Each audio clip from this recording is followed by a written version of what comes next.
Especially here because of one thing, just to be able to enable secure boot. Now, either you're going to use it to play Battlefield or use it for other personal stuff. This is a tutorial for you, and with this tutorial, I'm going to specifically be doing it with an Asus motherboard. It sounded like a Nigerian right there. Motherboard. I don't want this tutorial to be long. I don't want to be called out in the comments. Let's just move straight to the point. The few things you need to notice though. First off, the Windows plus R button, type in MS Info 33 as I've typed in already, and click on OK. Scroll down to the place that says BIOS mode and check if it's UEFI. If it is, then it means you're one step away. Then check for the secure boot state, whether it's on or off. Mine is on at the moment. Then you check for the BIOS version and date and make sure this BIOS version has support for secure boot by just a normal Google search.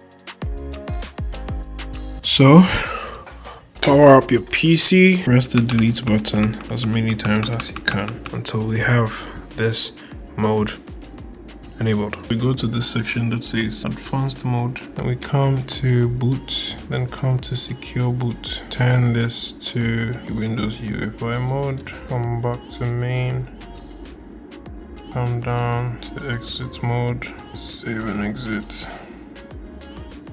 If you found this helpful, don't forget to share to somebody who might need this. Enjoy your Battlefield game if you're going to play Battlefield, and we will talk more, Charlie.